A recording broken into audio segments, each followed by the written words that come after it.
Manifestement, Jean-Paul Oumoulou, JPO, n'aurait pas été enlevé au quartier Tzrano à Lomé chez sa copine comme l'a voulu faire croire la soldatesque du régime.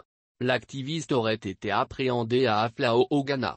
Connaissant le cynisme des autorités togolaises, ils vont invoquer des raisons non politiques, des raisons qui leur permettront de détruire l'image de JPO.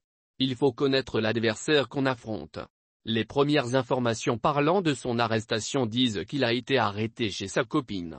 Or le monsieur vit en Suisse avec femme et enfants. C'est fait à dessein pour le discréditer dans l'opinion publique. Ce type de détail détourne complètement la discussion des mérites du monsieur sur le plan politique vers des conversations de bas étage axées sur des relations extra-conjugales. C'est la recette qu'on utilise généralement pour détruire l'image d'une personne, avait réagi un compatriote aux premières heures de l'annonce de l'arrestation de Jean-Paul Oumoulou. Il a vu juste. L'information selon laquelle JPO a été interpellé chez sa petite amie et savamment distillée dans l'opinion n'était en réalité destinée qu'à salir son image et à le discréditer. La mayonnaise a pris.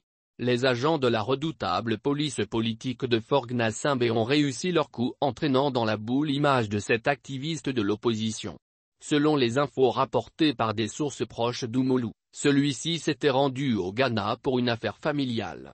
Les délateurs attitrés l'ont signalé aux spadassins du régime qui n'ont aucun mal à le localiser pour ensuite l'enlever. La délation est devenue une arme favorite et fatale de la plus vieille dictature en Afrique qui s'en sert pour traquer impitoyablement les opposants. Le zélé ministre des enseignements primaires et secondaires, Dodzi Kokoroko fait l'apologie de la délation, exhortant chaque fois les directeurs d'établissements à livrer les noms des enseignants grévistes pour être sanctionnés.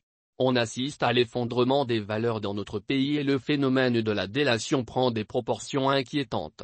Plus personne n'est à l'abri, même ceux qui en font l'apologie. Ils peuvent en être eux-mêmes victimes.